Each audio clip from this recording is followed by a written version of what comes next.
Greetings and salutations, ladies and gentlemen, and welcome back to the channel.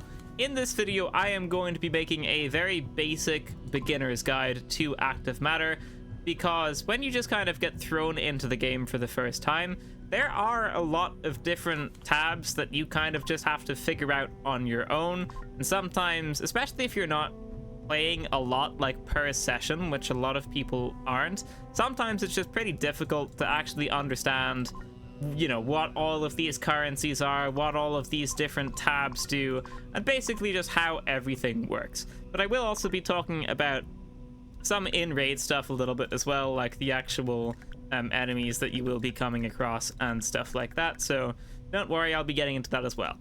For now, when you launch the game, you're put into a tutorial, you do the tutorial, and then you're just kind of left to figure out the rest of the stuff on your own.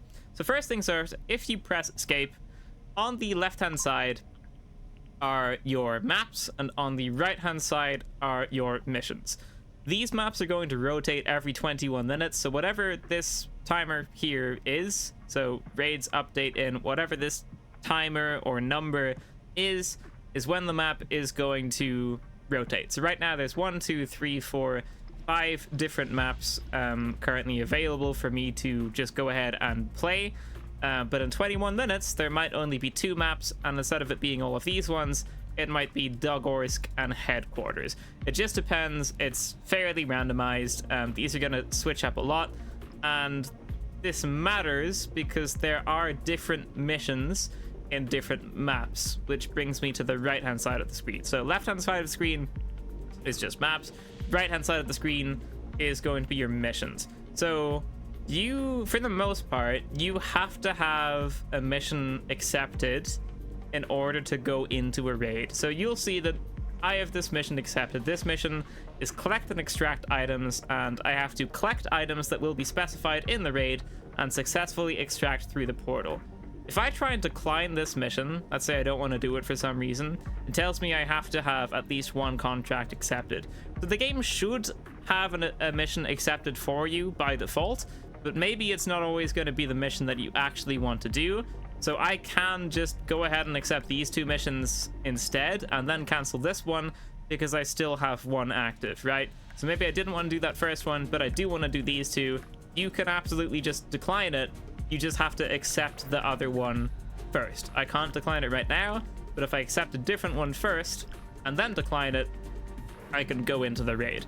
That is just one thing to be aware of. Now, the missions are different per map. So on this map, I have, you know, these missions. On this map, I've got these ones. Some of the stuff is the same, but some of it is not the same. I got to place a device on this map. I have collect active matter on this map and study distorted.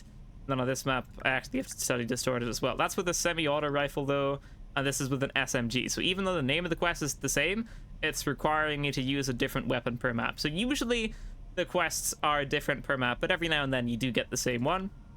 So that is something to note. The left-hand side of the screen are the maps, which rotate every so often. Right-hand side of the screen are the quests.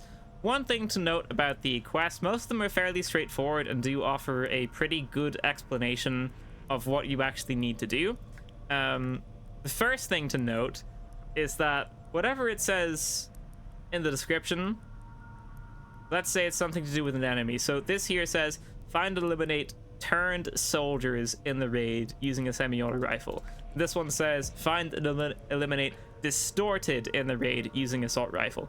If you don't know what distorted are, and if you don't know what turned soldiers are, what you can do once you've played a couple of raids and actually interacted with some enemies, I think if you haven't interacted with enemies yet, you might not have this option. You kind of have to meet the enemies first before they show up here. What you can do once you've played a couple of raids and actually encountered these anomalies is if you go to your profile tab here at the top, and you go to the warning danger tab here, you get this little pop out. This is going to tell you all of the anomalies that you have encountered so far, so I can clearly get a look at this guy and I could be like, oh, okay, that's a distorted, that's what I need to kill. Or I can go to turn soldier and be like, oh, okay, this is a turn soldier, I have this information on him here, this is what I need to kill with my SMGs and stuff like that. So this is like a pretty good way to just understanding the enemies, because it does give you a lot of information here per enemy. It's actually super useful to do a quick read of this, but it's also good for knowing what you have to kill with what to be able to get your contracts done. The second thing to note about these is if a mission has this little red exit button, that means that you have to do this mission in raid. You have to complete this mission in raid before you can extract. So I need to collect items that will be specified in the raid, like otherwise I cannot exit the raid. If I try exiting the raid without collecting the items that will be specified, then it's just not gonna work. I'm just not going to be able to. Let's maybe go somewhere else for a better example. So take a photo. If I try and extract in this raid without taking this photo, it's just not going to let me. You have to go into the raid, find where to take the photo, and then I'll be able to extract, if that makes sense. And that's any mission with this little red exit symbol on it, so do be aware of that. And that's why I was saying that sometimes the mission that's going to be accepted for you by default is not going to be the mission that you want to do, because maybe you would like to be able to exfil whenever you want to, rather than having to do some random mission first. So that is quite important to note. A couple of times I've actually just kind of got stuck in the raid, not really being able to do anything, then aggroing too many enemies because I only have 3 minutes to find a certain thing, because otherwise I just can't exfil. So if you're a beginner and you want to try and just survive a couple raids, it might be worth declining these and accepted ones that don't have this red exit symbol on them. So do be aware of that. So that is mostly the missions and the maps. There is some other stuff here that I'm just not going to get into right now because it's not very beginnery stuff. We're just going to go to the next tab. So next we have the shop. This is simply going to list all of the different stuff. You have your equipment, your medicine, your ammunition, your weapon mods, your weapons, special stuff, and then you can favorite stuff as well so that it shows up in your favorites. And then you can you've got your cart, which you can add stuff to. This is definitely a way to buy equipment that you want to use in raid. The easier way to do this, though, the easier way to kit yourself out, is to just press tab, and then you'll see all of the stuff that you can equip. So you can equip 2 primaries, a side weapon, which is like a pistol, a knife, and then each character, well, I'll get into that in a second, but this specific character, I've got some armor that I can equip, a helmet, and a backpack, and some pouches. So the difficult way to kit up is to go into the shop and, you know, just buy a bunch of stuff and then tab back in and then equip what you have in your inventory. You can kit up that way. The much easier way to do it is to right click and then buy suitable equipment. If you want to buy something, if you want to just equip something from your stash instead of having to, you know, scroll through to see where it is, you can just click. It's going to show you all of the stuff that you have. So if I just left click on like any slot, it's going to tell me the available stuff that is already in my stash that I can equip. So I have this SPAS 12 in my stash, and go ahead and equip it, and now it's my main weapon. If I want a helmet, I actually don't have a helmet. If I want a armor slot, I can just left click. These are all of my available armor slots that I have in my stash, so I can go ahead and equip that. But let's say I don't have anything in my stash because maybe I lost all of the stuff I have. So right now I don't have a helmet in my stash. So what I can do is I can just right click, buy suitable equipment, and this is just going to filter for exactly what I need. So this is only showing me stuff that's going to fit on this slot, which is very useful, and I can do that with anything. If I want to buy a weapon, it's going to filter by weapons. If I want to buy a backpack, it's going to filter by backpacks. If I want to buy a flashlight, it's going to filter by flashlight. There's only one of those, but you know, that's how that's going to work. There is also weapon modding, and the easier way of doing that is the same thing. I can just say buy ammunition and mods if I want to buy ammo or mods for it. I can click on this scope if I have any scopes available, or I can right click and then click to buy the scopes. So just left click on empty slots or right click on empty slots that you don't have in your, I'm going to say that again. Left click if you want to equip something from your stash, and right click and then buy suitable equipment if you want to buy something and then just directly equip it onto your character. That is going to be the faster way of kitting up in this game. That kind of tied in with the shop a little bit, which is why I talked about that. The next tab is the inventory slot, the inventory tab rather. So there are a couple of things to talk about here. The first thing that you'll see that I have is we're going to talk about the character first. So there are different characters in this game. You can press select body sleeve, and the differences between characters are two things. The first is passives. So you'll see here I've got this specific character called Pulse, has 20% extra healing effectiveness and 5% extra fine motor skill. And if I select on a different character, they obviously have different passives. They have a plus 10% stamina restoration passive. That's the first difference between characters. The second difference between separate characters is their available armor. So you'll see here, if I go back to my inventory, I have one big armor torso slot and then two small leg armor slots, and this is like for the whole leg. But if I change to Pulse, which I have to press this button to do, now I don't have a torso armor slot, but I do have an armor slot for all of my limbs. So that's the differences between the different characters. They each have a different passive. Some have more passives than others, and then also they have different available armor slots that they can use. You have an option of like a couple of different characters when you start off with, but this is worth noting when you go in with it, because when I originally chose this character, like, I assumed these were passives, but I thought that this was just like the armor that it was going to give me. I didn't actually know that these were the available armor slots that you could ever equip for that character, like, forever. I assumed it was a different thing. Anyway, it doesn't really matter what I assumed. These are the different characters. To be able to unlock these characters, you can...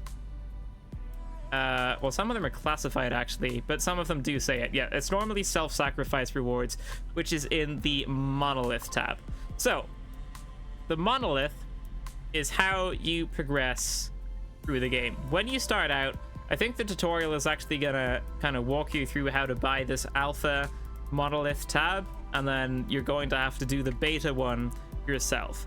But doing these monoliths are super important because it's going to give you access to better and better gear. So in this alpha, something I haven't actually unlocked yet is an MB590, which is a shotgun. So if I want a better shotgun than whatever the default one is, I can go ahead and purchase this, and then I'm going to be able to actually buy this shotgun from the shop. So you'll see if I go to the shop, a bunch of stuff is just locked, and it actually tells me which monolith level I need to have to be able to buy the weapon. So here's the MB590. It tells me it unlocks an alpha. I can go into my monolith tab right here. I can see that I have the alpha level unlocked, and then I can purchase this. But a lot of stuff is like, you know, you need Kappa or Lambda or Theta or something to actually be able to unlock it. But it's just nice to know where the stuff is that you're kind of aiming to unlock. And if you go to the shop, it does also tell you where it is, right? So if I want the RSH-12, it's at SETA. If I go to SETA, that is here. And this is all the stuff I'm going to get for it, right? Now, how do you actually unlock the different stuff? Well, it tells you. So I've unlocked beta already. The next one I need to unlock is gamma. It's going to cost 750 monolith tokens to unlock this. And also there are some requirements for it, which you can see here. So I need to have beta, I need to have a certain amount of kills, a certain amount of collected loot, and a certain amount of successful raids to be able to unlock this. So those are the requirements, and then you also just do need currency. Now these 750 monolith tokens, which you can see up here, these are obtained via completing quests. So if I go to my missions tab and I see what this is going to give me, it's going to give me 100 monolith tokens as well as some additional stuff. And I'm pretty sure every single quest is just going to give you a very similar amount of monolith tokens here. Yeah, they're all... this one's giving me 200, so some do give more than others. But every single quest, it seems like most quests, I'll correct myself in real time, are going to give you monolith tokens, which you can use to upgrade your monolith once all of the requirements are met. The other thing you do with monolith tokens is actually unlocking the equipment yourself. So right now, the best possible helmet I can purchase is the KVR helmet, which has 160 durability and 45% projectile damage protection. This helmet, which is unlocked at the beta monolith, which I do have, is 200 durability, which is better than 160, and has 55% bullet protection, which is better than 45%. And if I want to unlock this, which I think I actually probably do, I go in monolith, go to beta access level, and then here is the A3 helmet. I can press yes, and this is going to cost 100 monolith tokens to do, which is just like one mission's worth of quests, one mission's worth of money, I mean. And now I have that, so now if I go to my helmet, buy suitable equipment, now I can buy this A3 helmet and be nice and tanky and still die to some flower men in raid. So that is the monolith, I think, mostly covered. Oh yeah, there's also self-sacrifice rewards where you can kind of see what you need to do to unlock certain operators. I'm actually not entirely sure how this works myself. I think... No, you know what? I'm not going to talk about self-sacrifice rewards right now because they're not very beginnery. But I will say that I'm pretty sure I unlocked Pulse, which is this second character that I have. No, I unlocked Jay by just upgrading my monolith. I'm pretty sure. I don't think it was from like a quest or anything. I think once I got access to beta, pretty sure I just unlocked Pulse. I might be wrong. It just says monolith cycle finished. Maybe I have to like get all the way down to the bottom. I'm not too sure. I think maybe you have to get like all the way down to the bottom to get a new hero, or to get one of like these specific heroes. Maybe for other ones it's different. I'm not too sure. Not very beginner friendly stuff, so I'm gonna get past that now. There's also there's some other stuff here. I'm not gonna get into it, but for the most part that's the monolith. It's mainly just how you progress through stuff. Then you have the Replicator. Now, the Replicator is a way for you to replicate or duplicate equipment that you have used in the past. So, let's say I want to replicate a Mosin carbine, a Mosin sniper rifle. If I click on this, I can just unlock this blueprint. So... here it says 150 out of 150, and if I want to know why it says that, I can hover over to this question mark, and it tells me to complete this blueprint research and start using it for item replication, you need to get 0 more Chronotraces of this item. I will get Chronotraces for doing these actions with this item. Anomalies hit, monster kills, operative hits, item extraction, monster hits, and militant kills. So I know that's a lot of words, but what this means is if I hit an anomaly, it's going to give me like 5 points towards this blueprint. If I kill a monster, it's going to give me 35 points towards this blueprint. And if I hit an operative, it's going to give me 5 points towards this blueprint, and so on. And I'm not entirely sure, so don't quote me in this, but the way I believe this works is I have to do this with the Mosin, so to unlock these currency points for the Mosin, if that makes sense. Yeah, because if I click on different items, I have a different amount of points. So for the Mosin, I've got 150 points here, but for the AI2 first aid kit, I've got 750 points, right? And I don't know why it says I only have 260 Chronotraces up here. That's actually throwing me off a little bit here. But I'm pretty sure the way it works is you need to use the item to be able to replicate the item. So I've used like this site quite a lot, so I nearly have enough points to replicate it. I've used this pistol quite a lot, so I have enough points to replicate it. This knife is just always on me, so I can replicate. I think this is just something that you can... I don't know why that knife is there. But if I want to replicate this, I have to do these things here to get the points for it. Then I can unlock Blueprint. That's been unlocked. And now I can start replication module in number 1. You can unlock more replication slots in your monolith. This is going to take 5 minutes. So in 5 minutes time, I am going to have a Mosin carbine, which I can just use in raid. So if you want to get something, and then you obviously have to unlock stuff in the actual monolith itself, if you want to. I believe that's how it's unlocked. Extract and rich copy of an item marked. Oh, apparently Okay, so you can unlock the blueprints via the Monolith, via a contract that gives you it, or by extracting with it in raid. But you can just see how you unlock the blueprints by hovering over it. If you want to unlock a specific one, you can just hover over it and see what you need. That's going to be the easiest way of doing it.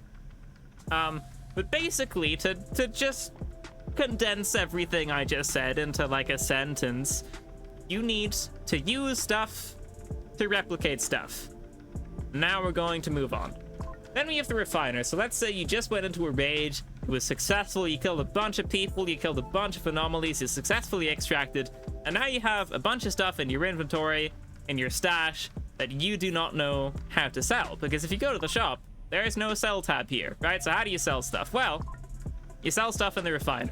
So if I want to sell an MP5, I can put it on the left hand side here, items to refine, put it in that section. My items is just what's ever in my inventory. So if I really quickly put a shotgun in my inventory and then I go back to the refiner, it doesn't tell me I've got a shotgun because I have to put it in here and it doesn't fit in there. So this pistol is gonna now be here. So this pistol is in my inventory in my IIFS load vest. So that is going to show up in my items tab here. So my items is just what's in your backpack. Items and storage is obviously what's in your stash. And then items to refine, let me just put that back in there. It's how you sell stuff. So let's say I want to sell this MP5. I drag it to the items to refine, and I simply just say start refining. That's going to be done pretty much straight away, and it's going to give me 3028 currency, active matter, credits it's called. I press complete, gave me 2514, which I think is a different number to what it said, but it's like similar enough to what it said. So that's how you sell stuff. Again, just really quickly, if I want to sell a regeneration injector, just drag it in, start refining. It's going to complete refine. 563 credits has been added to my account, right? So that's how you sell, like, you know, the lootables, the guns, the ammo, your armor, whatever you don't want. If you want to sell it, that's how you sell it. Now, the refiner is also used for a separate thing, and that is to give you Chronotraces. Now, Chronotraces are small passive buffs that you take with you in raid, and you will lose them if you die. So, if I click here, these are all of my current Chronotraces. I have 4 of the same one currently equipped. They're just like multiples of the same one. I've got speed 1, and this gives me plus 3% movement speed, and I've put 4 of these on because you always have 4 slots for them. That's just going to give me 3, 6, 9, 12% extra movement speed, which I think is useful from running away from anomalies, which is why I have it on. And now you might be wondering, well, how do you get these passives? How do you actually have access to these passives that you can equip? That is via the refiner. So here it says select fuse recipe, and if you click that, what you need to do here is there's going to be, so whenever you kill an enemy, you can always loot the enemies, and the enemies are going to have loot on them, and like pretty much every single time, or at least the vast majority of the time, they are going to have their remains on them. So if you kill the Turn Soldier, you're gonna get remains of Turn Soldier. If you kill an Invisible, you're gonna get remains of Invisible, right? So what you have to do here is you just have to unlock these recipes. Like, I have question marks here because I still need to keep using the recipe to discover all of the possible results. So I haven't discovered all of the possible results here, so I need to keep using these recipes. But to be able to get access to like a singular one at least, what you need to do is just select any of these you want. So like, it tells me that if I use the chrono genes from a Turn Soldier, I will get Fine Motor Skill 1, Examination 1, or Examination 2. I know that I can get those. Maybe I'll unlock some other stuff as well, because there's 3 question marks here still. But I know that these are possible for me to unlock. So let's just say I want to find out if I can get some more invisible stuff. I'm going to click Remains of Invisible. I'm going to hit the button that says Fill Items with this recipe. That's automatically going to take one of these Remains of Invisible from my stash and just put it in here, and then I can press Start Refining, and that is going to finish and give me Pain Shock, which reduces my shock, increases my shock time reduction. And I think that actually is a new one, which is kind of insane because I did a lot of them. Yeah, so now I have a second thing here. So you just have to keep using this recipe to unlock all of these different things, and then once you have everything unlocked, you'll know what you'll get from doing each of these things.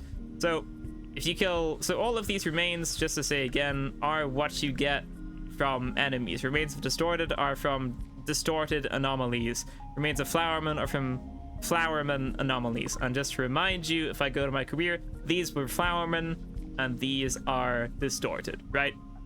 Just to quickly re-explain that. So just to reiterate, let's say I want to get some more speed, because on my character here I've got lots of speed stuff currently equipped.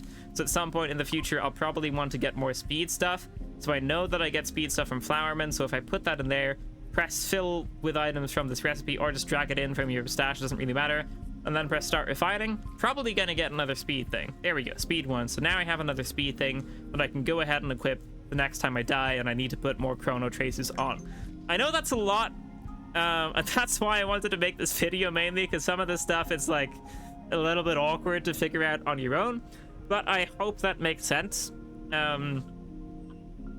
Basically just go to the refiner, click this button here, select one of these things, and then just press this button.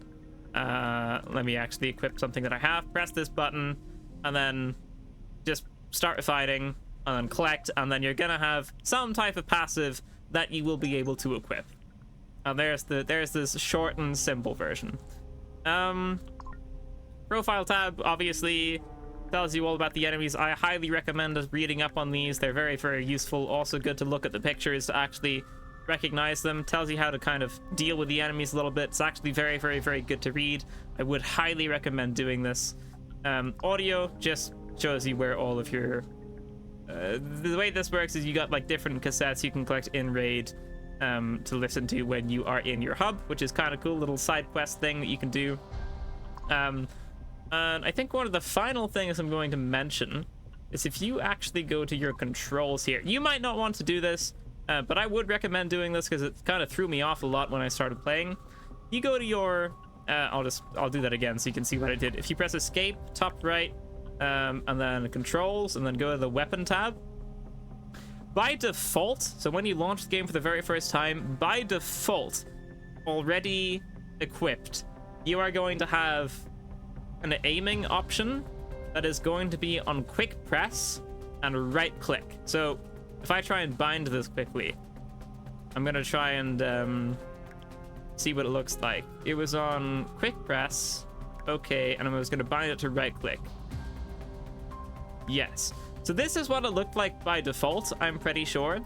And what that does, how it is by default, is when I aim with a gun, if I like hold down to aim and then let go, that's fine. But if I like, let's say I'm in a raid and someone's around this corner and I quickly like try and hold it down to see if someone's there, what would happen is I would tap it and it would like stay held down until I tapped it again. Like it wouldn't actually be on hold, if that makes sense.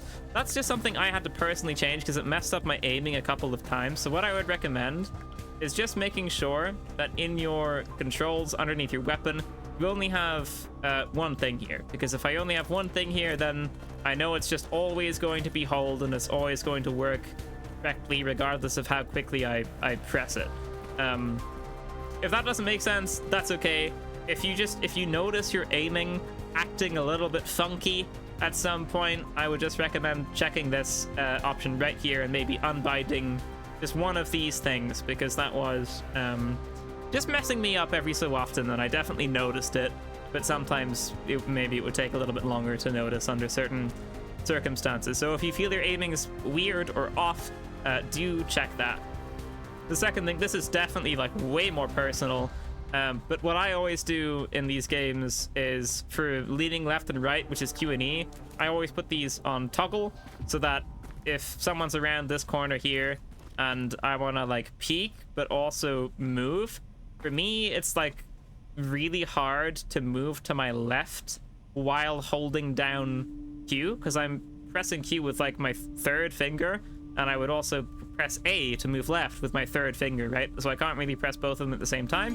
So I normally just put these on hold so I can press Q, and now I'm pressing A to move left, and I can like really easily peek this corner. You don't have to do that. You could probably just bind it to your mouse button or something, but that's just another thing that I would recommend going for there. One last thing to note: Alt Shift to put stuff into your stash. Sorry, Alt. Okay, let me rephrase that. It is left shift, left click, left shift plus left click to put stuff on you, and left alt plus left click to put stuff into your inventory. It does say this stuff at the bottom somewhere. If I hover over my weapon, it will tell me at the bottom. Here it will show up. Alt plus left click to move to stash. From over here, it will tell me. It actually doesn't tell me.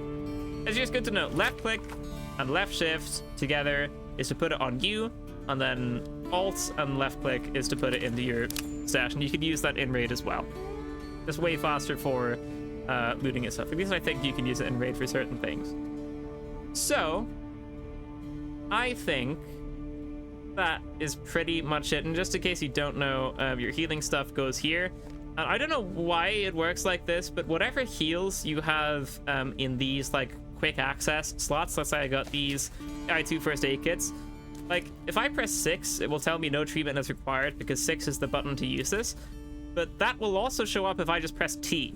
So I know it says 6 and 7, and you would think that it's like 6 and 7 to use each of these, and it is, but if you want to just quick use it, if you've got like the same thing in both of these slots and you just press T, that's going to heal you. T is going to automatically use the slots in 6 and 7 to heal you. So do be aware of that. It's just like a much faster way to heal, especially because at least for me, 6 and 7 is like a little bit out of the way to be pressing on my number pad. So just T is the easier way to heal up. I think it says that at some point in the tutorial, but just in case you didn't know, Z is also prone. Doesn't say that in the tutorial, but I'm sure you probably figured that out by now. Can also just look through controls. And I think that is pretty much it. I'm getting into some pretty not so important stuff anymore. So thank you so much for watching, ladies and gentlemen. I think that's pretty much gonna be it for this video. If you'd like to leave a like and subscribe and do all of that cool stuff. Yeah, I think in my next video I'm probably going to make like a guide for when you're actually in raid fighting enemies and looking out for players and signs of anomalies around and all that kind of stuff. But for now, I think that's going to be it. Comment down below if you'd like a certain video on something else to do with this game, but that is pretty much it. So once again, thank you so much for watching, ladies and gentlemen. That is going to be it for this video. If you'd like to leave a like, subscribe, do all that cool stuff. I just said that already, but I don't care. I'm going to say it twice. Why not? And I will see you in the next video. Farewell.